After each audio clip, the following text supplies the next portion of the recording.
Welcome to the Board Game Snobs podcast. Critically harsh reviews with a touch of class.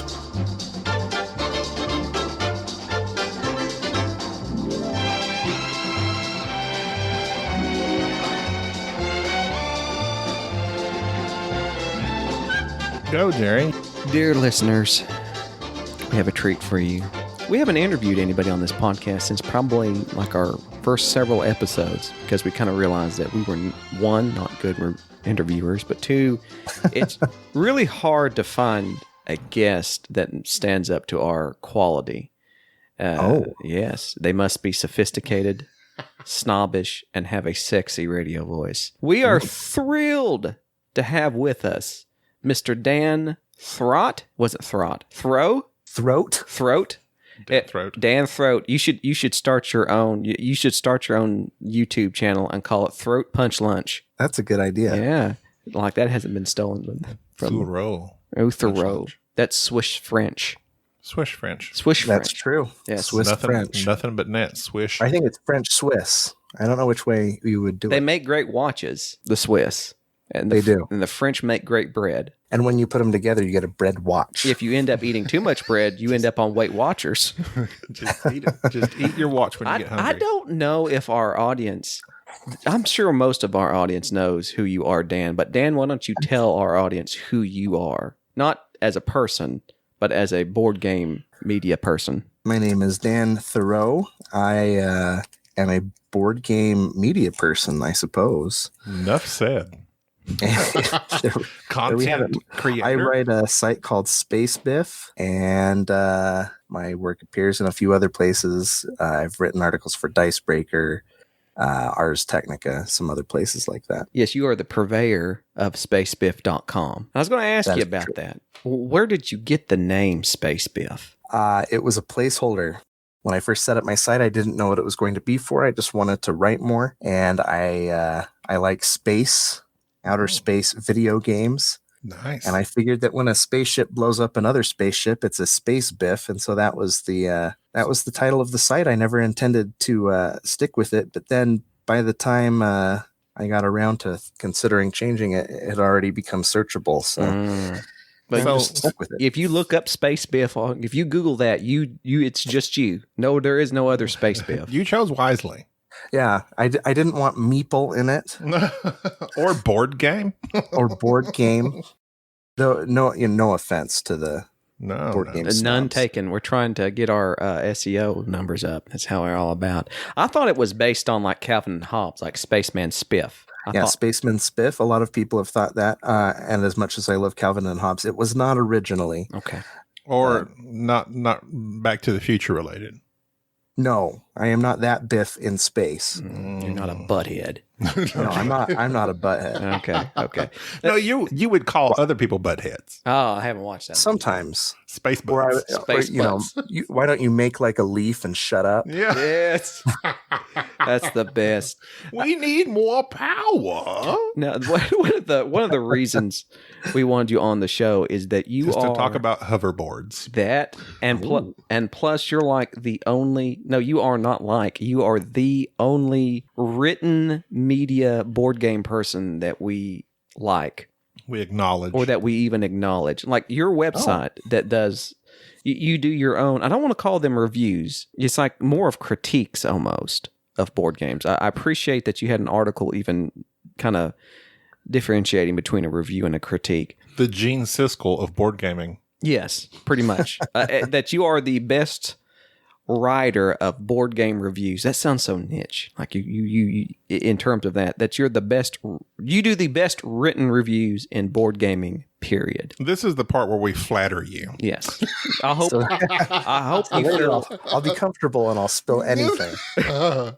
Now tell us, where do you live and what's your annual income? I make about 80. I mean, No, you're a historian, aren't you? Or you have a degree in it? My training is in history. I am not working as a historian right now. I took the year off to take care of my newborn daughter.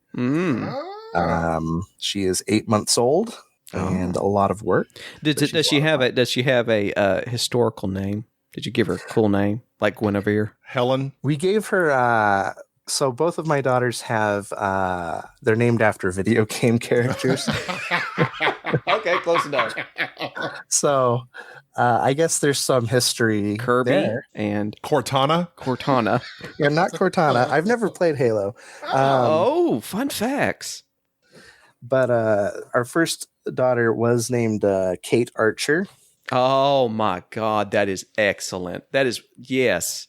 I From No One Lives Forever. wholeheartedly approve that game. That is one. What game? I'm lost. No One Lives Forever. Never heard of it. Have I lost my nerd about cred? a female spy in, what is it, the 60s or 70s? Yes, it's a mixture of like Austin Powers, James Bond type, and it was awesome. Jerry's a PC gamer. I grew up with the Yes. consoles. Yes. PC's the way to go, man. I know. Yes. Kate I'm on Archer. Jerry's side. I never had a console really, but I always built my You own warmed PC. the cockles of my heart. How old are you? I am 33. See, I'm 43. So And you lost all your hair. My hair is pretty much gone. That's fine. Let's go bald. Shave that mess off. I'm thinking I have considered it. That Picard look's coming back in. I was headed bald by the time I was 33. And the other child's name. If you want to. No, we want it. Kate Archer, I'm sold. Online, we generally call her Borby. Borby? That's not her name. We did a poll of my first daughter gave us some suggestions, and they were like heart and fire and Borby. So we did an online poll, and Borby won a plurality. Everybody agreed Borby. So we just generally call her Borby, but her name is Cassandra. Oh, okay. Well, you're lucky it wasn't Borby McBorby face. Yeah, it was almost Borby McBorby face. Well, enough about your family. Your family don't have the sardonic writing style that we so enjoy, but maybe when they get older, they will. When was it we first came across his writings? Do I you can remember exactly almost to the date. Oh, wow. It was a year ago in January where Mr. Dan Thurot... A cold winter's night. Yes. We had just played a game called Gen 7. Gen 7. Oh, Which my goodness. I ranted and raved and was mad about, and then took to the internet to try to find somebody who could put into words my feelings about this game.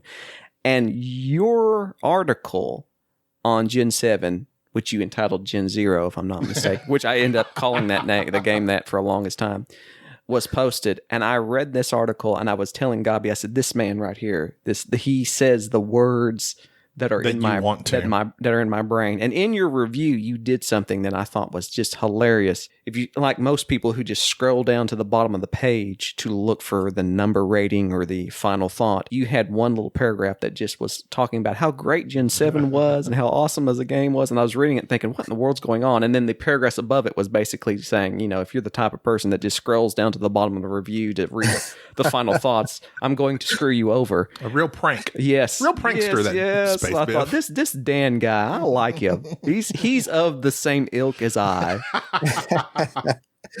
Well, thank you. I do recall writing that review. That was probably our least favorite game of last year. Wow, well, that was my question I was going to ask you. Least favorite game of last year? Yes. What was your favorite game of last year, Dan? Oh, man. 2019? We don't even know ours, Jerry. I know, but I'm putting the pressure on Dan. That's part of being an interviewer. Whatever Dan says, I want to copy him. You just put the pressure on the person being interviewed. So I tend to be very bad at giving game recommendations, actually. So whenever people find out that I do this board game review thing, they immediately ask, well, what's the best game? And I'm always going like, chess. It's been around a long time. I don't know. Monopoly. Checkers. Monopoly is fantastic. Uno is one of my most played games of all time. From the ages 6 to 7. Yeah, when I was, by the time I was 12, I had won thousands of games of Uno. Do that wild card and it'll get you every time. I have never played it. You have never. Wow. I've never played Uno. I've never finished a game of Monopoly. I avoid these games. Well, you're doing well. Yes. He is a snob. Yes, He's a I am board a game snob. A true snob. So, So last year, my two favorite were probably the second edition of PAX Pamir. Ooh, which I just the reprint Must came up be on nice. Kickstarter. I just went after that based on your recommendation. I think that's an excellent game. I'm a big fan of Cole Worley. I think he does a lot of exciting stuff. And it's one of those few times where I feel like the second edition is warranted. So Cole Worley did that game, right? He did that in Root. So I searched your name under podcast and I found your podcast with Cole. And I listened to it. Oh, okay. I did as well. It's very nice. That's when you said you were into the late antiquity of your history, right? That's true. Yep, that's what my education is in late antiquity. So what years would that cover exactly? That is variable. Is this anything old? Anything that's Does rusted? it involve Maximus Decimus Meridius? Like Rome? Yes, that's late antiquities, isn't it? Yeah, you can fit Rome in there. You can, but it's not antiquity. It's what happened is there was this historian named Peter Brown who recognized that in people's minds there was antiquity, ancient Rome, ancient Greece, and then there was the medieval age. But there was a 1,000 years period in between there that nobody really thought about, as though it was Rome, and then that's when King Arthur came around. Yeah, exactly, King Arthur. So Peter Brown was the historian who developed this idea foremost that we should maybe study this 1,000 years as an actual discrete period of history. So that's where my specialty is in, talking a lot about Christianity taking over the world and things like that. So do you teach history? I do. And not right now. As I said, I am taking the year off. What's your favorite time period? Well, of all the time periods, I would have to say late antiquity because I liked it enough to get. Well, no, I mean, like, that. give me a year. Give me 1491. Who? Oh, 1491. That's a good. Yeah. Who is just before old Chris came over? Yeah. What? Started colonizing. What is your favorite? Tell me a story, Dan. I want a story. I want something. 1491. 1491. Chris gathering his goods. That's what they need to make. Just a game of Chris gathering his goods for the voyage over. I would think that in 1491, my favorite thing is the bread and cheese revolt in North Holland. Is that North real? Bread bread and cheese revolt. So yeah, how'd that go down? There wasn't enough bread and cheese, and people just got mad. I'm impressed that you understood exactly what it was about. Well, that's why I piece things together. Well, see, I am familiar with the great bread and cheese revolt of Panera Bread in 2019. Oh, yeah. Yeah, I like having that idea that you can eat soup out of a bowl, that which is bread. It's one and the same. Where's my bowl? It's amazing the ways history is cyclical. You eat it. Your bowl is there, sir. You eat it. Whoa, mind blown. Now you said So how do you feel about the OMGs and the LOLs of the modern century as a writer? I don't mind them. I don't employ them. But they're, I know what they mean. When I was messaging. So me and Jerry share the Twitter app, and I was messaging you, and I put something about theirs, and I put the wrong theirs. There's so many theirs. Therefores. I wonder if I even read it. And he didn't even notice, which I'm very glad. So you're not like one of those people, like when you spell you are, you don't get too enraged. My mother bought me a shirt. Most of my clothes my mother buys me, actually. Nice. That's just a habit. I went last year to buy some shorts for myself, and I was very proud. But my mother bought me a shirt that says Grammar Police. And it shows a little policeman blowing a whistle that's shaped like a comma. So some people think I am, but I don't think I've ever actually corrected anyone's grammar all that significantly. So how did you go from history to writing? Written history. Yeah, they're very connected. Your diary? Was it your personal diary? And my personal diary, I did keep a journal as a child. Very nice. I did as well. Oh. It had a lock and a key. And it mostly was in your consisted journal? of, this morning, I ate breakfast, went to the playground, slid down the slide, watched TV, good night. That was literally my diary. Today. I have it. You can look at it. There's not much depth to it. I think Dan's may have been a little more intense in terms of. You think Dan's better diary writer than me? I've read Dan. Dan has his. There's a section on spacebiff.com. I'm sorry, https:// Thank you. I want to make sure people can find it. Spacebiff.com. I like your book space where you kind of do this idea where you are recommending books to people of the board game ilk. I like that you kind of expand your. Matter of fact, that 6 Wakes by Murray Lafferty, I've got that on my list of a book I need to pick up and read. It looked interesting. And okay, I mean, I have to be honest. I haven't read all of Space-Biff. You haven't read all of Space-Biff? That's all right. Do you declare your favorite book? My favorite book is by John Crowley. It is called Little Big. Little Big? Yes, Little, comma, Big. Is it about the Big and Little Dipper? Or was it about? It is about a family across, I think, 4 generations living in upstate New York or somewhere. And they have a history that is enmeshed with magic and fairies. Fairies? Nice. Fantasy. Yeah. Like getting across river fairies or like fairies as in the mythical? The New York fairy? Like Green Child fairies, mythical fairies. From Manhattan to Staten Island? Staten Island. The Staten Island Ferry? I thought this was a boat. No, it's this guy out there. The fairies who run the Staten Island Ferry. I get it. My favorite book of all time is, and this is quite, what's the word for modern day? Little Women. Like Go Dog Go? No. Oh, you made me spill my scotch, Dan. You made me laugh. No. Timeline by Michael Crichton. That's a great my favorite book. And it's historical. That's a good book. Yeah. I like how Merrick goes back in time, but then the other dude, Paul Walker, goes back. The Paul Walker.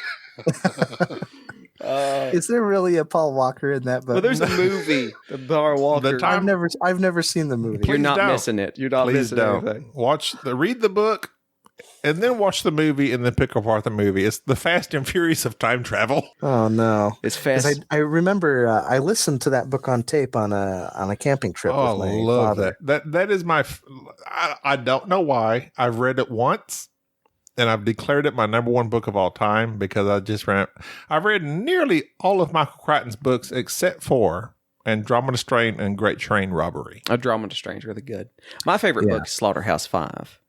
It's a classic. Ooh. I love Slaughterhouse-5 mainly because it was the first quote unquote classic book that I read that was so easy to read and yet it was very. Who wrote that? Vandegoot. Vonnegut. Vandegoot. Kurt Vandegoot. Vandegoot. He's from up north. Vandegoot. I feel like all of your listeners at once, upon you announcing Slaughterhouse-5, ought to go, ooh, yes, fancy. Ooh, fancy. Well, no, it was just. I guess you think you're really something. I am something. Plus, it was very meta. The whole idea of why he wrote that book and the frustration that he went through as a writer. It was the first book that I remember. It has to do with beef, right? No. Cow rights activist. Cow rights activist. It has to do. I'm part of the CIRA. With Billy Pilgrim being disconnected in time and space. But yeah, it was it was an amazing book.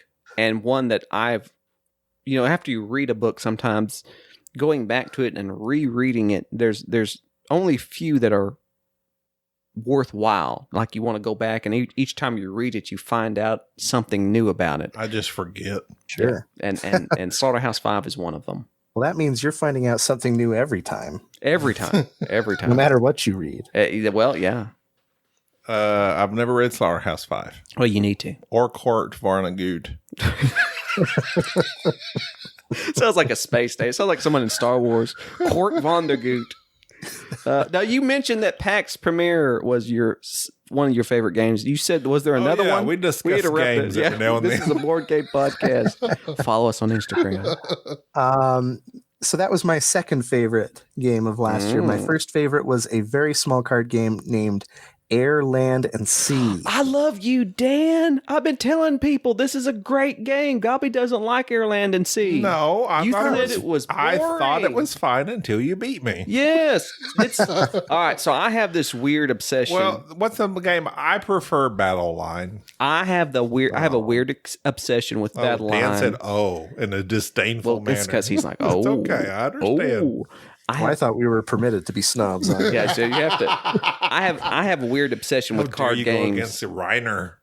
that have like this aspect of counting cards or this whole back and forth. Have you played Watergate? Yes, you have. You reviewed Yes. Watergate. Yes, I enjoy Watergate. I like that back and forth, push pull, tug of war type thing. One of the best 2-player games that we have praised on our podcast before in the past is, and Gabi always Hanamakoji. Hanamakoji. I didn't even have to mention it. It's a 2-player. But you did. It's a 2-player game. Because he always says it wrong. I always say it wrong, and it's basically the theme is kind of odd. You're trying to impress geishas. Have you played it? Oh, I have not played Hanamakoji. Have you ever it's impressed a geisha? I feel I think the easiest way to answer that would be to say that every geisha I've met has left impressed. Well, I think they changed that was the right game. answer. They have? Like, I think they changed something about the geishas. What do you mean? What about them? I don't know, because it maybe I think you're forgetting. I don't know what you're talking I'm about. just completely speaking. But you have these geishas and you're giving them gifts and things that geishas need, like umbrellas and mandolins. Is it mandolins or maybe it's ukuleles? Got to have a mandolin. Or is it? What's the difference between a mandolin and You a can't ukulele? sing Somewhere Over the Rainbow without a ukulele. But either way, as you're giving them gifts, you're trying to impress the most impressive geisha to your side, and whoever has the most impressive geishas, because you number them as you naturally do. As you normally This do. game is sounding strangely sexist and Maybe bigoted. that's why they rearranged it. It may have been. Like, this geisha's a 4. This geisha's a 9. Oh, well, never The mind. ranking of people, that's always not good. Well, not necessarily. I mean, yeah, I guess you're right. Dan's a 10 out of 10 in our book. Dan's a great writer. Dan is a great writer. Did we mention? question. That Quick question. Go ahead. Jerry. You're going to ask me a question or No. I Dan? think I'd be a poor geisha. I'm asking Dan. You would not be a great geisha. So, Dan, what, if any, board game podcasts do you listen to? So you found me out because I don't really listen to many podcasts. I knew you didn't because you're a writer. That's the way to be. That's the way to be. Do you listen to any media? We don't either. We listen to ourselves. Well, sporadically bored occasionally when they We're praise very us. narcissistic. Yeah. So I have listened to 2 of your episodes. I wish you'd have addressed us, because then I would have told you which specific 2 to listen to. So sometimes I'll listen to Charlie Thiel's Ding and Dent podcast. Mm-hmm. Maybe 1 in 10 of them. I often will listen to Tom Chick's Quarter to 3 Board Games podcast. I've never heard of that one. And I think that might be it for board game related podcasts. Okay. But you don't watch YouTube or you don't get your information from any other media. I don't watch much YouTube. No, Really? So you're I'm feeling media illiterate. Well, I had this theory about you that you were an isolated media type, just because I think this is something that and one of the reasons why I like your website so much and your reviews. You seem to be reviewing games and focusing on games that are not the hotness at the time. That's something I consciously do. Sometimes when I'll get offers from companies that they want me to review something that's been reviewed 1,000 times already, I'll just turn it down. Not necessarily. How do you feel about Splendor? It's great for kids. Great for kids. That's a good answer. One of my good friends who plays a lot of games with us, his name is Jeff. He plays that with his nieces and nephews, and they're very good at it. I have nothing against Splendor. It's just not what I like to play. What is your favorite game? My favorite game of all time? All times. Oh, man. Let it be known that Dan Thurot, let me look around. A.K.A. Dan Thurot. Okay. Quick. Next question. While you're trying to figure out that question, how many games do you own? Oh, that's variable. So these days I get most of my games as review copies. Ooh. That's what we're striving for. Must be nice, Dan, to be known. Dan Thurot. One day you too can. Let's get the glow. If only we could write. If only we were taken seriously. Yes. If only We're having you on to build our reputation. If only we didn't okay. drink when we podcast. What is this podcast brought to you by? Kilburn. Kilburn's finest Irish whiskey. Single malt. Dan, do you drink? I am teetotal. Oh, you're a good man. Teetotal. Tell you what, Very Dan. good. Not only do you not drink, but you write. There's that romanticism about somebody who just decides. Is that by choice that you just decide you're not going to drink at all? So I am. It's a religious thing. I am Mormon, Oh, okay. and so we don't No. tend to drink alcohol. Oh. We love to talk religion and politics. Yeah, let's get into that. Just kidding. Okay, very understandable. I have had alcohol before. Oh, You've had anybody who has said that they have had alcohol rubbing before alcohol. makes me, it's like I drank like a NyQuil. whole thing of isopropyl alcohol. they accidentally swallowed while they were mouthwashing. Yeah, I had a little. So sore your and favorite then I just game, left it your down. favorite game must be, if you're a teetotaler, bootleggers. Bootleggers. No, I'm morally opposed. No, I'm just kidding. Morally opposed. I don't do anything in board games I'm morally opposed to. Oh, That's a total lie. Don't worry about that. oh, Did you play Barrage? I have not played Barrage. you need to play Barrage. Ooh, Barrage. I is went good. to SaltCon just this past weekend, and Hey, Dan, someone invited guess us what? to play Barrage, and I didn't. Guess what, Dan? Barrage Tell was me. sent to us as a review copy. What do you think about that? Oh yeah, That's very impressive. It It is is. in I was French. very impressed. and it's from a French company. Jerry bet it's Oh wait, are they They're Italian or French. I think they're French, or they're Swiss. No. They're Swiss French. Now, there was an incomplete sentence there. Are you saying that Jerry begged? He begged for a copy, begged this them. copy? Yes. and they're like, "Okay, Every here you day go." I send And them I an was, email. I was like, "Okay." So when Cranio sent us a copy, I was like, "Jerry, we're semi legit." But we're not complete legit. We're not too legit to quit like Dan. No, I will quit. I Dan- will sell out in a heartbeat. Dan is like, You offer me enough money, I will give your game a positive review. we have no scruples. Oh, I agree. It's just everyone has a different price. Yes. Yeah. Ours is Barrage. We're cheap. We're cheap. So tell me, what is Barrage? Because Okay, so it's about water. it is about water. About water when they trickling said- down from the dams. Dams. Yes. Okay. So there's Because these. when they said barrage, I was picturing cannons or something. No. Yes, that's what you would think as a American, I guess. History Yes. person. Oh, yes. Is it As canon? As an American, barrage who owns of many cannons. cannons. Yes, But as a water. But a barrage is about water coming down from the steampunk altered history Alps. Apparently, barrage in French means dam. Really? I don't know if that's That's what correct. someone wrote us. Well, that doesn't mean anything because our fans are not as wordy as Dan. One of our listeners sent that. Well, I'm just saying it's not necessarily true. I Don't donate to get angry. Wikipedia. Just continue on. So there's these bridges. No, I'm sorry. There's these dams. And you collect the water and then funnel the water into your own power stations and you generate power. And that basically gives you victory points, completing contracts, etc., etc. One of the things about Barrage, there's two things that stand out about it. One, it's very violent in terms of its player interaction. You are purposely trying to interact with other players and steal their water. And two, you have this neat little wheel which indicates the time that it takes for you to commit resources and build an object. So you're putting these little wedges that are like the plans of what you're going to build and the required resources in this wheel and then slowly turning it. And you don't get those resources back till they make a complete rotation. Okay. And Barrage is a fantastic game. Unfortunately, the Kickstarter apparently had some really poor components. In French, it means dam, a reservoir. So what is your favorite game, Dan? We've asked you this and we keep interrupting you. It is. We love to hear our I'm own just pausing voices. for you to go off on a tangent. there. That's okay.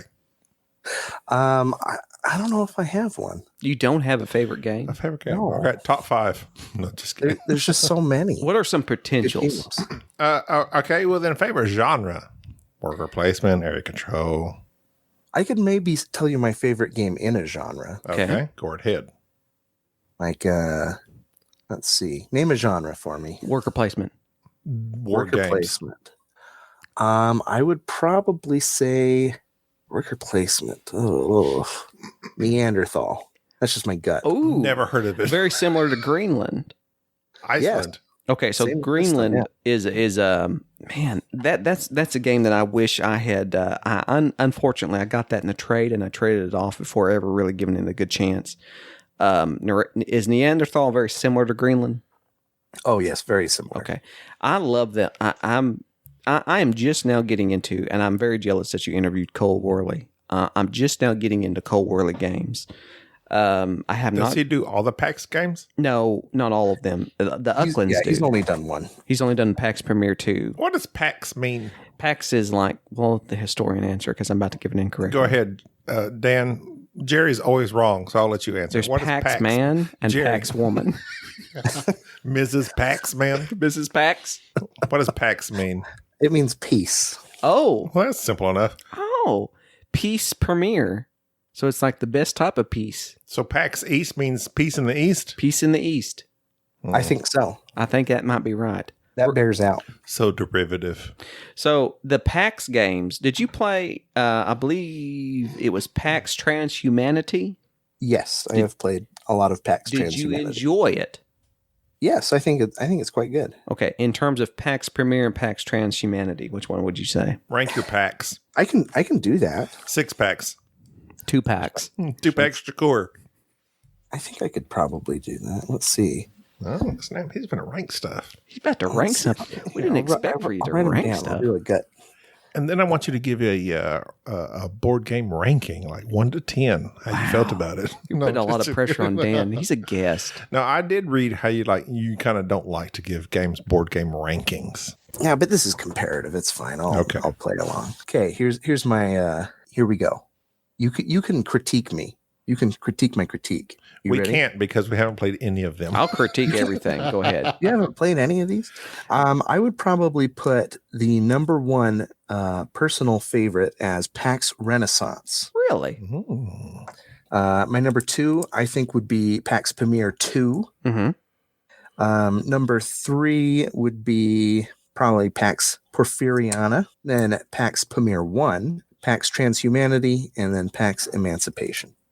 So the PAX games, from what I've seen, and I've not played any, and Cole Worley's games and those PAX games by Ucklands, I have just not ever gotten into. They tend to be on the heavier side. Am I correct? You know, the way that Phil Eklund writes his rule books is a little like a crazy person explaining a conspiracy, where it kind of goes off on tangents and it has all this weird terminology you don't understand. They're not as complicated as they seem, but you're right that they are heavier than most like mainstream midweight Euros that a lot of people are into. But if you can find a good video, they're pretty easy to learn. Okay. So the PAX games, now those are just those, but in terms of like, is there a bidding game that you particularly enjoy?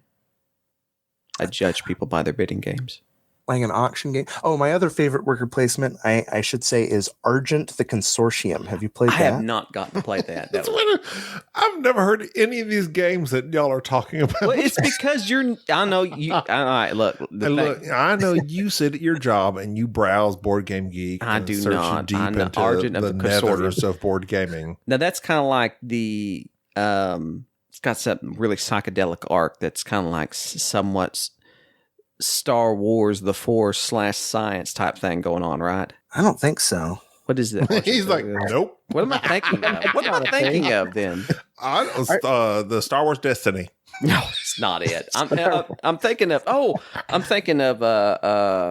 Have you played Star Wars Destiny, Dan? I have not. It's really good. Dan is really? a true snob. He doesn't play anything. Dan, mainstream. you are a snob.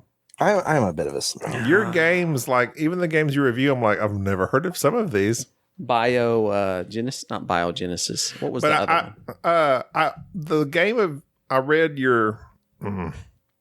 Okay, my memory's terrible, but you did like a review of like certain alien games, and it was Nemesis and like one other, but you came out on top with the Nemesis. Lifeform? Yes.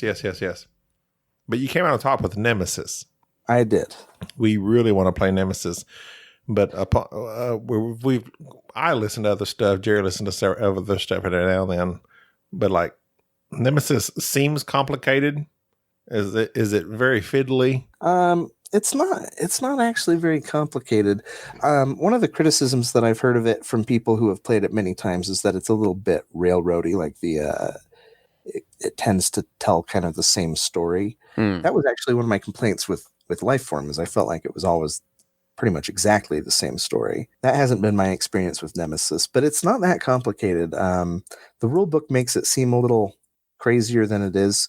It does one of those things where like every type of room that you can find does a different action, and it explains those in a really weird way, where it, instead of just saying like interface with room as an action and then offloading it elsewhere. But Nemesis was like more exciting for you. Yes. Gave you more of the alien feel. It did. And I think there's a good argument to be made that Lifeform is more alien and Nemesis is more aliens. I've seen some people mention that, and I could buy that. Yeah, it did more for me with the idea of being a little claustrophobic. You're feeling paranoid. You don't know who's on your side and who's not. Very nice. Very nice. So as far as, let's go to movies. Okay.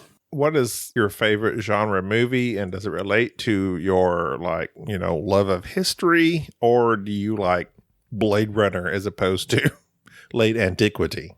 Oh man, that's a hard question. I like all sorts of movies. The new Blade Runner was fantastic. Absolutely fantastic. 2049? Oh yeah, They're supposed to make a sequel, even though this one lost money. Did it really? That's what they said. Oh, that's too bad. I remember we went opening week, and it was me and Jeff and like 4 other people in the theater, so I'm not surprised.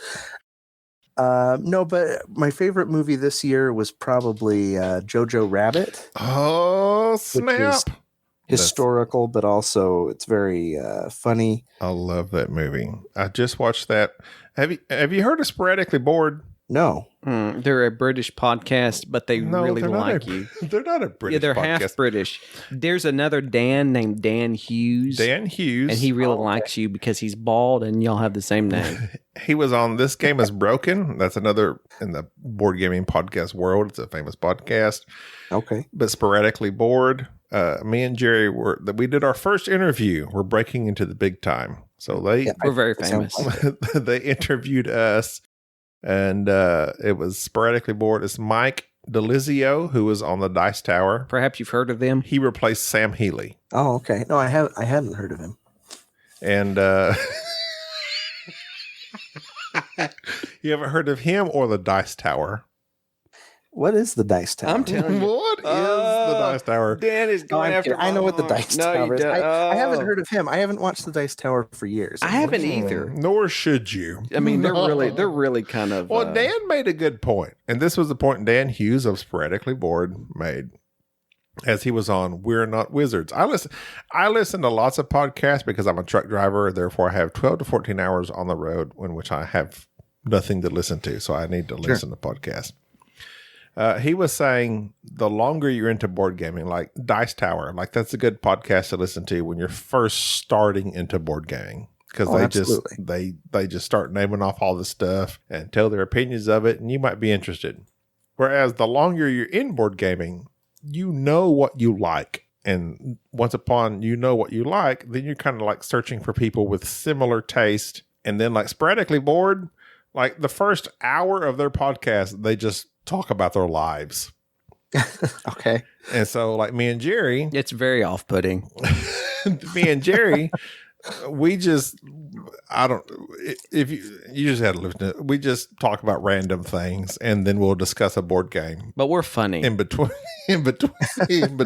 But where was I going? I don't know. Start. I'm excited to see the destination. I think I asked you about movies. You did. What's your favorite movie, Dan? I think I did. I've lost control. I don't know where I'm at. I think, weren't we talking about Jojo Rabbit? Did he say something about Jojo Rabbit? Yes, that's it. So that's about Nazis. So on Sporadically Bored, they have a section of their podcast where they say, "Well, what have you enjoyed lately that's not board game related?" And I had just watched Jojo Rabbit, and I sang the praises of Jojo Rabbit. And Jerry rolled his eyes. But have you seen Jojo Rabbit? I haven't. Okay, well, you need to watch it. No, I'll watch it. My favorite movie of all time, yet to be replaced, maybe in the late antiquity period, Little Women. but it's also related to Rome. Gladiator. Gladiator. Yes. You Is it really? He just likes it because of the soundtrack. That is true. I love the soundtrack, but I love Gladiator. Wow. How does that make you That's feel? Dan's favorite movie too. That's Oh, Dan. Like, He cleared his throat. probably hates it because it's completely inaccurate. It's completely inaccurate. see how can I? How can You I were be not diplomatic? entertained. I was not entertained. Oh, no! Dan, what's your All right, favorite? well, that's going to conclude this interview. Dan, what's your favorite movie, and why don't you like No, well, Gladiator? Yeah, go ahead, please. I'm open to criticisms. I think it's great for children. Oh, my God. I was a child mentally when I I'm watched this. teasing. It's fine. It has some good action sequences. Russell Crowe's a dish. It's over the line of accuracy for me. Oh, As in regards to what? Pick a scene, pick a costume. Pick anything. It's literally anything. So one way that I heard it expressed by someone who, I don't remember who this was by, but someone who does a film critic who kind of has the historical angle, expressed it as it would be like if in 1,000 years we watched a movie about the American Revolution and it had Abraham Lincoln and George Washington on Bunker Hill with F-16s killing the Vietnamese. well, that's That would be freaking awesome. Okay, so Independence by your Day reaction, 3. I can tell we have slightly different criteria when it comes to historical movies.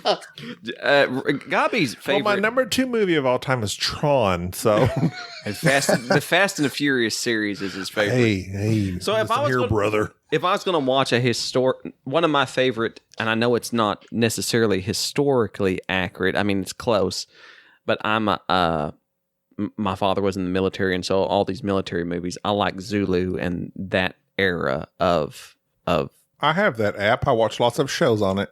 Zulu. So I not haven't Hulu. seen Zulu. Oh, It's an interesting tale about a battle that took place between, of course, the British and the Zulu nation at the time, the British invading Africa, and then, of course, there being a great pushback by the Zulu people, and the Zulu people and their history is very interesting as a tribe. But of a particular battle is Lawana, where basically 100 British soldiers engaged in combat with about 4,000 Zulu warriors, and it was So that's like Rourke's Drift. Rourke's Drift. That's it. That's exactly it. Okay. It's Rourke's Drift, and it's one of those movies and times. listen to y'all talking history to each other. It was just one of those battles. That's my version of talking dirty. Yeah. It's all. If it's not John Wayne as Davy Crockett, I'm out. Let's talk about the Battle of Hastings next. No, it was yeah. Hey, they sold lots of good magazines and videos. We're not talking about the store. Oh, okay. Your movie rental place. That place has been out of business for years. It has, and I miss it. I did karaoke there many a time. But yeah, Isn't that the movie with Michael Caine? yes, it was. And it was Michael Caine's first movie. Was it really? Yes. Okay, so I haven't seen it, but I have heard of it, and I'll be it's something I damned. should probably Thorough. see. It is amazing. If you were going to recommend a movie that was historically accurate, it's like one of those movies that you watch and you're just pleased with the research. Glory. Yeah.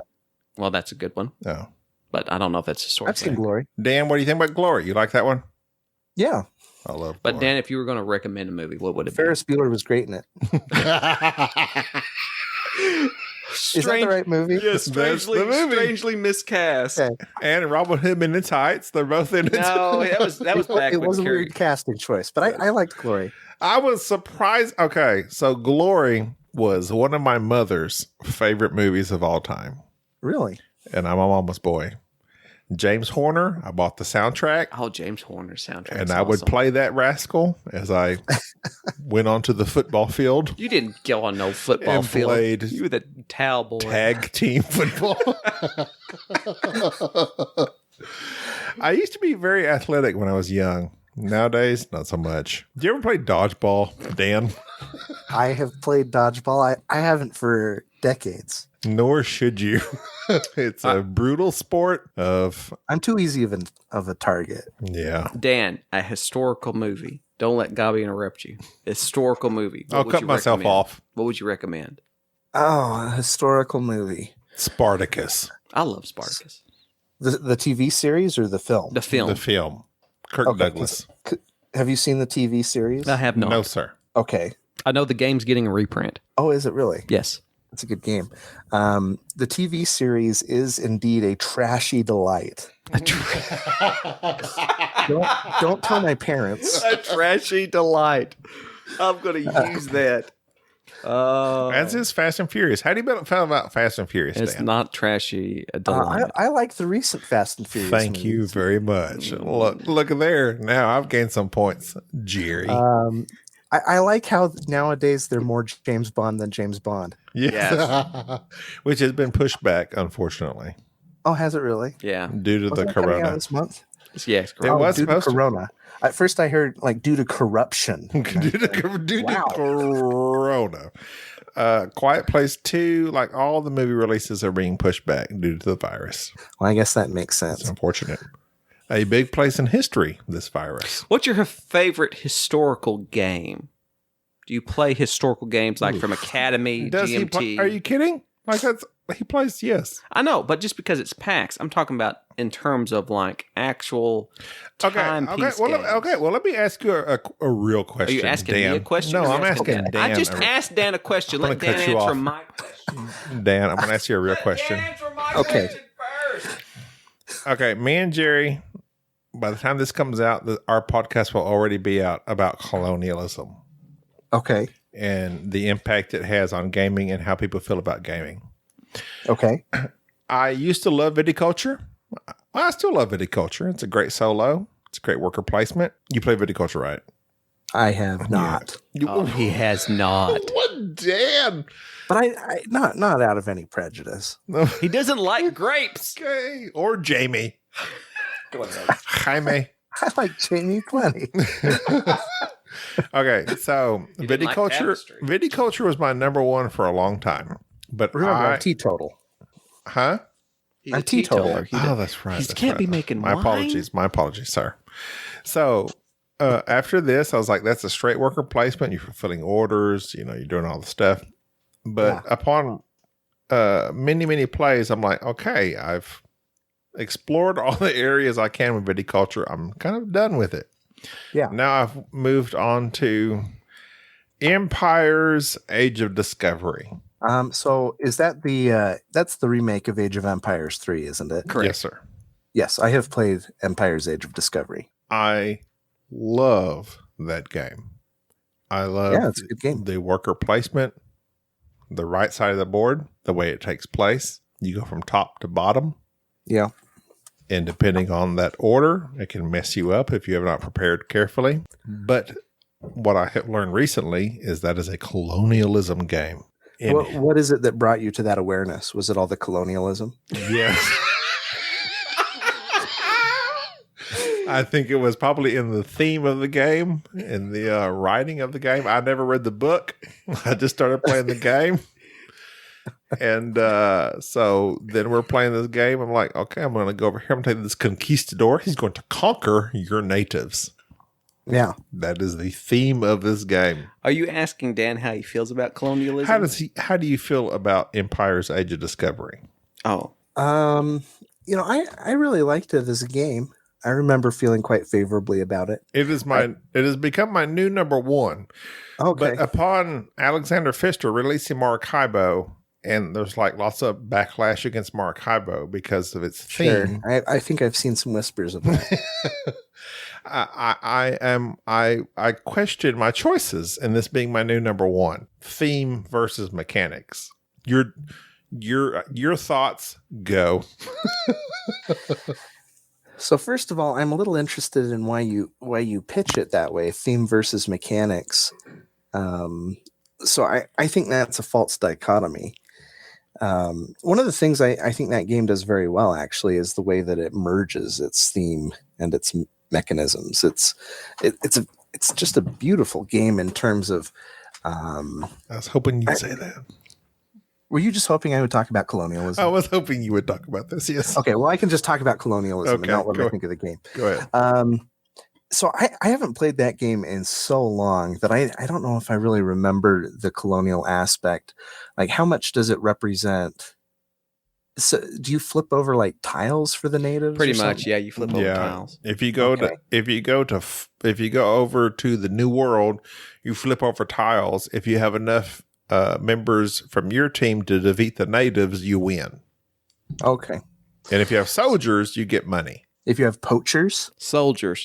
Oh, soldiers. Oh, poachers. You're bringing back beaver pelts or something. We like those beaver pelts. The ivory tusk off them beavers. You're thinking of elephants. Colonialism is something I think a lot about in board games. There's some, especially, I think it should be celebrated when a board game handles colonialism well. Really? Especially in the sense that it handles it a little bit more critically. So I'm trying to think of which game it was. I think it's called Endeavor. Have you heard of Endeavor? Yes. Age of Sail? Yeah. Yeah. Where what Endeavor does is one of its resources is basically just human resource. And it actively has a slavery deck that you can draw from to get upgrades. But it does something interesting where there is a little bit of pushback. The slavery deck, for instance, near the bottom of it, if you ever reach it, you can emancipate the slaves. And when that happens, any of the cards that you have used that are slavery cards are not only removed, which is a penalty, but they're worth negative points at the end of the game. Mm-hmm. Yeah.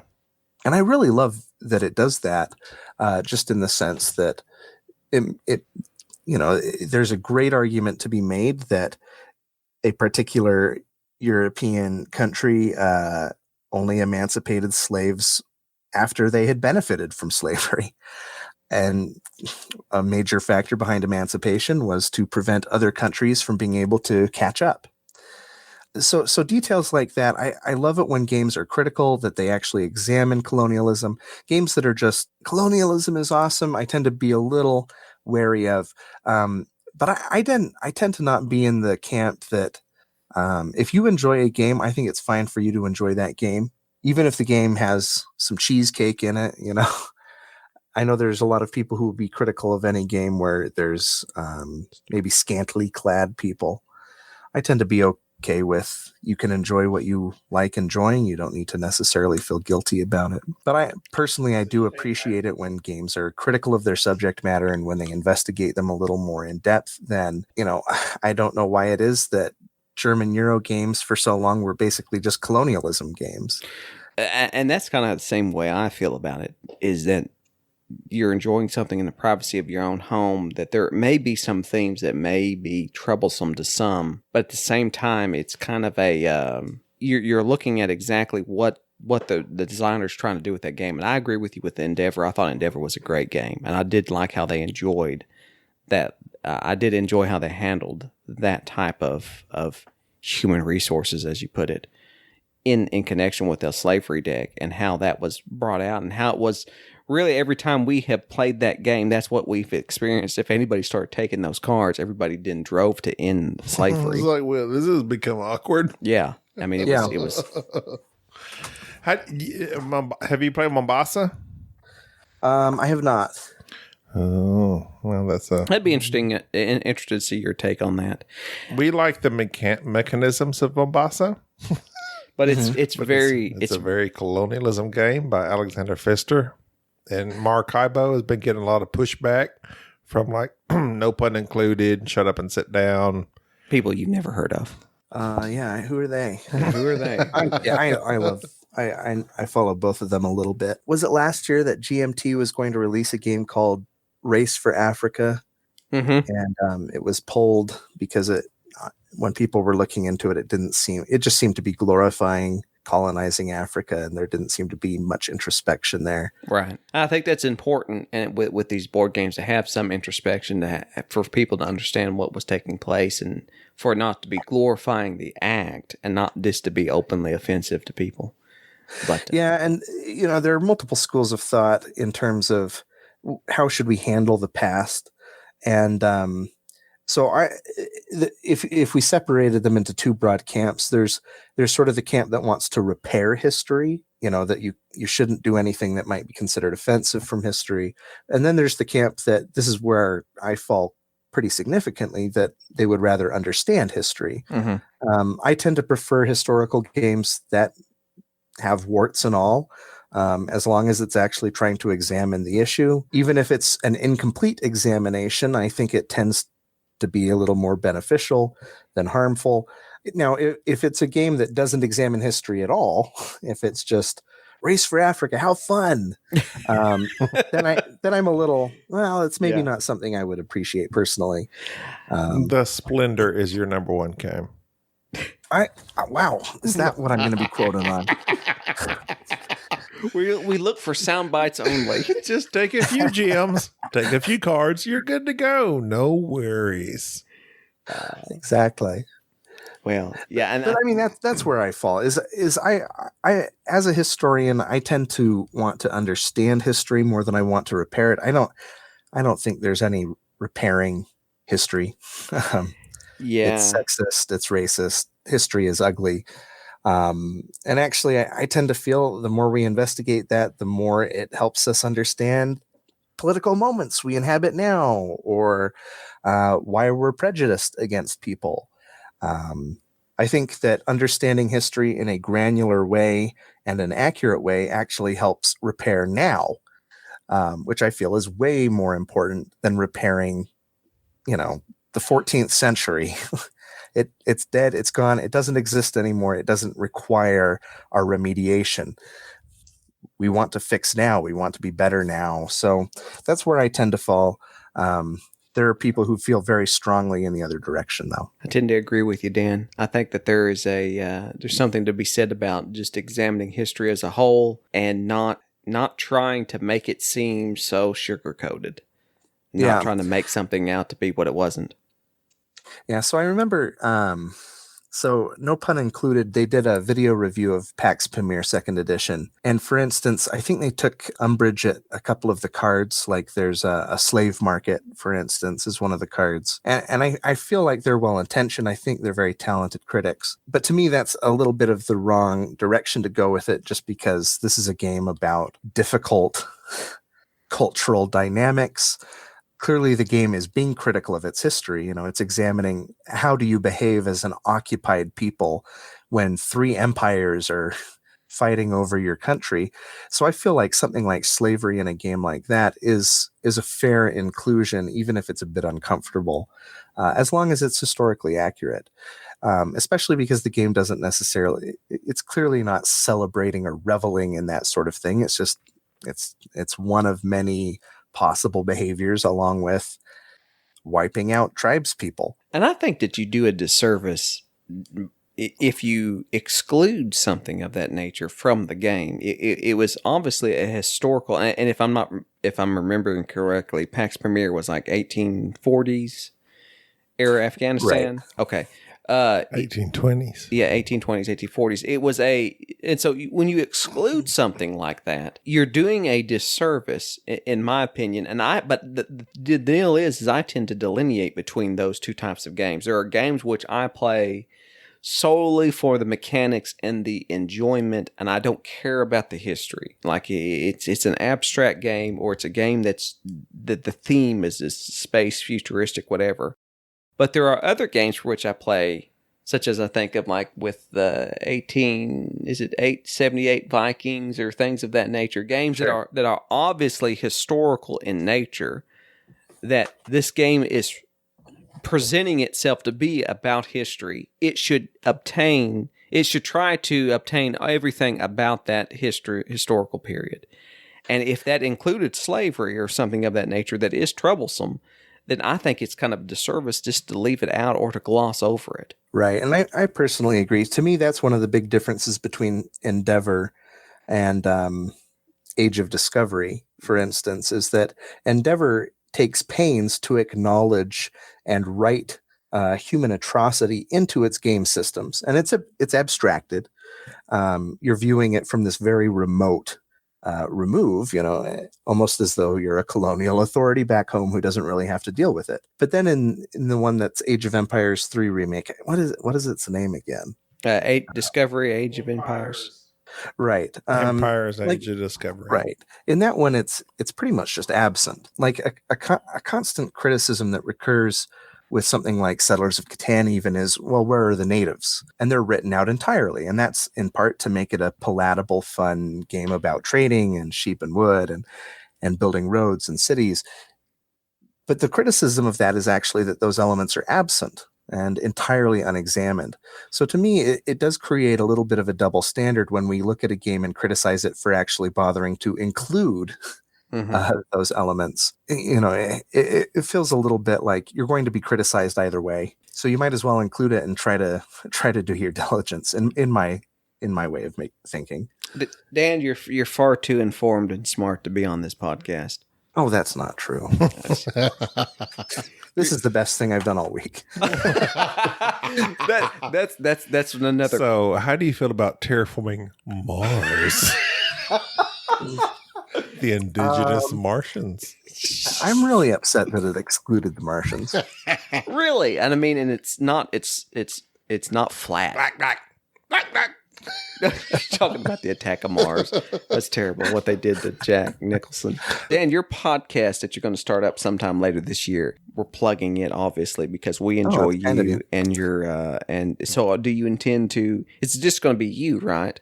That's all up in the air at this point. I'm kind of thinking it might be me and just interview subjects. I've considered co-hosts, but we'll have to see. Yeah. You gotta get you a good co-host. I highly recommend it. Don't just go with the first person you play games with. Yeah, that's a mistake. Bonded together. Sometimes that works out. That you are playing Russian roulette with your podcast if you do that. It just happens to work for us. So your interviews and things of that nature. If you were to interview one person in the industry today, who would it be? Besides me, of course. Hi, Gaby. Who? Gabrielle. Yes, thank you very much. Yeah, it's like him. You're welcome. I would interview him. I would influence your Fast and Furious listeners. Followers. That's a good question. Is there a designer? Basically, is there a designer out there right now that you think is making waves? Well, like, what interests you? Like I as a layperson hold you as a person that's like got this college degree. You're a historian. Like I view you as someone smarter than me. Oh, that's probably not true. So is someone in your position, like, where would you go from there, like in your interviews or whatever you would do in your podcast? So I have a lineup of people, some of whom I've talked to already and scheduled times to sit down and interview them. I'm trying to think if there's anyone that is just like if they're almost like a grail game. Mm-hmm. Someone that I couldn't get normally. Did you play City of Big Shoulders? I have not. Oh, Dan. That's an economic game. Do you like economic games? Yeah. Okay, what's your favorite economic game? My favorite economic game. We have two. I can name them both. No, we don't. Go ahead. Name both of them, and I'll say one of them. A Stockpile, City of Big Shoulders. No, Ponzi Scheme is Ponzi economic. Scheme. It's a great economic game. And Stockpile is one of my favorites, and it's back in print right now. Those are three. No, I would have to think about that. Those are three that are technically on our shelf. Brass is kind of economic in terms of it. Yeah, I do enjoy Brass. Yokohama? Yokohama, I wouldn't call it economic. I don't know. It might be. Yeah, it's economic. Okay, I'll give you that. I have to pass on this one until I think about it more. There's just too many. There's just too many economic games out there. The Cranio game. Do you play lots of the Cranio games like Marco Polo, Lorenzo? I do not. Okay. I haven't played either of those. Really? I've wanted to try Marco Polo. I'm telling you what, Dan is just so retro. He's He just is. so. He just does his own thing. He blazes his own trail. Dan is the path less traveled. The Godfather, Corleone's Empire. Is that the one from Cool Mini or Not? Yes. Yes. He doesn't buy anything from Cool Mini or Not. That's just too mainstream. I have played that one. Dan, He's from Hipster Mini or Not. what is hipster? Dan, what is your hidden gem? What is the game that nobody is playing that you just Tell love? us something to buy. Tell me because something. I have the need to buy things other people recommend to me. I've already got PAX Premiere because of him. You've Is it kickstarted. so you want something recent or do you Anything. want You whatever. just throw it out there, We Dan. just want a gem from Dan. our favorite writer. Dan's Gems. Dan's Gems. Dan's Family Jewels. That's what we'll call this part of the segment. We're going to have you on occasionally. Dan's Family Jewels. Well, if I went with an old game, one of my favorite games of all time, that plenty of people know about it, but it's hard to get a copy, is Cave Evil. Cave Evil? He mentions names I've never Heard of this. Cave Evil. Okay. Cave Evil. What do you do about this? Who makes it? It is published by Emperors of Eternal Evil. Okay. Okay. So the Dice Tower its makes designer it. is Nathan Hayden, and what it is it's very much like a black metal kind of Satan worshiping game, I guess. I don't know, where it's in a mountain of corpses, and you are a necromancer, and you are digging through the corpses and bringing some of them back to life to try to kill the other necromancers for good, so you can be the best necromancer. So this is I love this reaction. this is kind of like Friends, I guess. It's a little bit like Friends. Okay.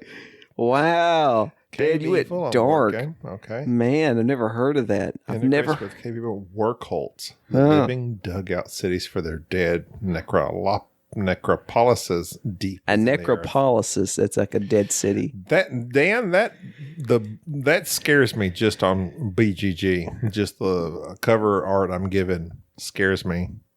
Yeah, and it has this very the art is just black and white. It's black and white. It looks like something the goth kid in high school would like write in his notebook. This is rough looking, Dan. We're looking at it. It's rough. Area movement, That's pretty hairy. hand management, modular board, family dungeon caller. It's a dungeon caller. So if you're going to recommend a family game, what would it be? Kingdom Death Monster for the kids. For the kids, I would recommend Cave Evil sequel, Cave Evil War Cults. It's Cave more Evil expandable. ponies. Oh, yes.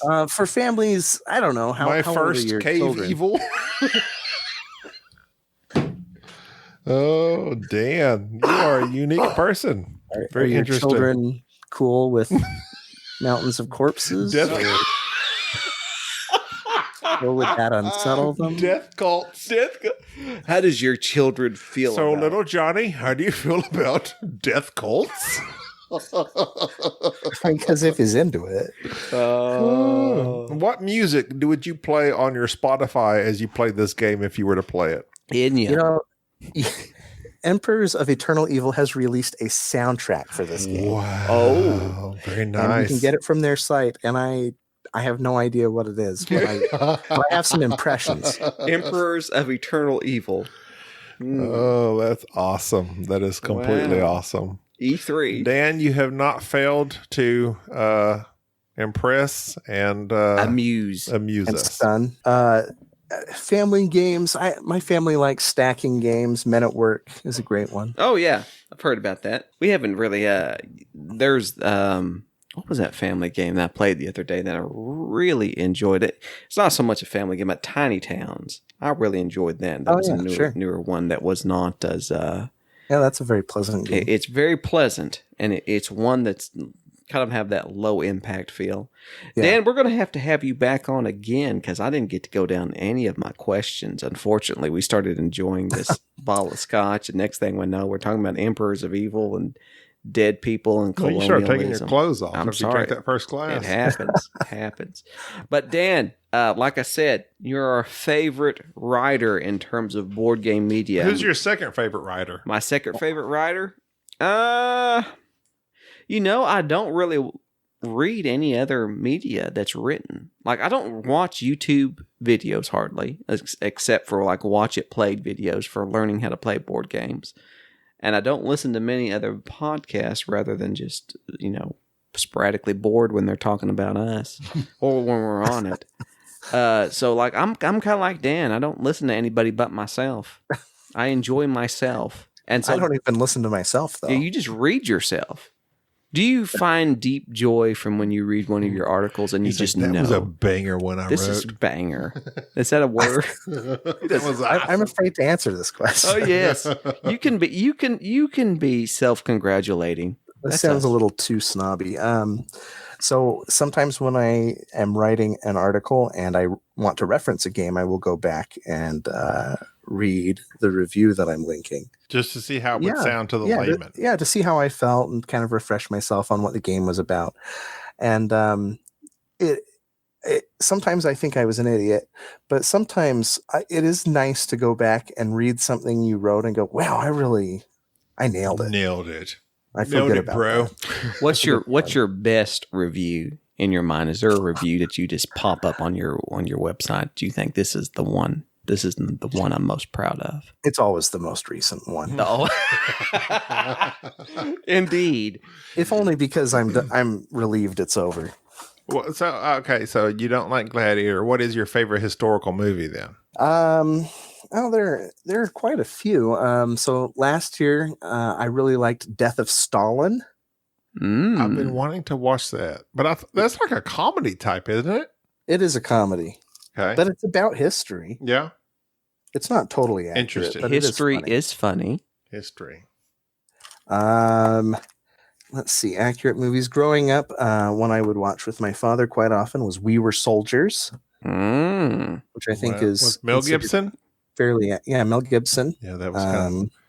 I remember there was a particular scene in that where they I guess it was the end where there was like a bomb dropped or they got burned or something. It was They drop napalm on themselves. Yeah, it's pretty dark. At one point. It was dark. Shake it off. Shake it off. Shake it off.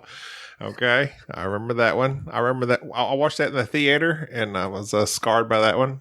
Go ahead. Oh man, I'm trying to. How do you feel about Ben-Hur? Oh, I like Ben-Hur. Wait, which one? The old one. Come on, Charlton Heston. Yeah, I liked Ben-Hur. Okay. It's hard to watch now. I liked it when I was a kid. I tried to watch it with my wife, and we made it. I think like 2 hours, and the opening conversation wasn't even finished. The old movies are kind of tough to watch with their overacting. The acting was different back then. That's how we should put it. Yeah, because I was going to say it's that my attention span is very different than it used to be. Yeah. It's more immediately gratified by everything, so we zoned out too easily. Yeah. Okay. Well, I'm still sticking with Gladiator and Robin Hood, Prince of Thieves. Nice. My favorite historical movies. Well, Dan, we appreciate you coming on. We appreciate thank you for having greatly. me. And I think the reason one of the reasons why we wanted to have you on is one, you elevate our podcast by having someone else who's also a fellow snob of the board gaming community on, but also we think your content is something that our listeners will turn into your readers and enjoy your content as well. And plus, Space-Biff.com. yeah, plus you don't have a podcast right now, so you can't really compete with us. So Yeah, I'm not your competitor. you're not our competitor. That's the easiest thing. We have often joked we just copy and paste your work onto our site. But unfortunately, I don't think anybody. We just read your reviews and put them in our own words. No. And unfortunately, your words are so big, we just can't can't express them. We'd like it if you tone it down to at least a 4th grade level. Okay, I'll do that. It'd be rough. Just imagine somebody who was homeschooled, who's about 2 drinks of scotch in, is trying to explain your reviews to listeners. That's basically what takes place on our podcast. So, That's perfect. so if you were at spacebiff.com, your Twitter is Space-Biff, right? That is correct. Oh, no, it isn't. It's Dan Thurot. I was Dan Thurot. But you have Space-Biff somewhere on there, I thought. Now, he's got the little guy. His little avatar is the dude. Oh, okay. What's the dude? Yeah. That's the Spacebiff.com or on Twitter at Dan Thurot, and then you will keep people updated on your writings. right. True. Very nice. The writings Thank you, of Dan. fellow snobs, for having me on. You're welcome. we will have you back one of these days when you're not busy with your children Anytime. to find out your take on interesting what your take on Sonic the Hedgehog that has recently come out. Yeah, is that The historical value Is that of Sonic the historical Hedgehog. All right. Well, we appreciate you coming on our show very much. And until next time, I guess we'll hit you up and see if you'll dare to revisit us again. Sounds great. Thank you so much. All right, Dan. Take care. Thank you, Dan. You as well. Bye-bye. Thank you for listening to the Board Game Snobs. Stay classy.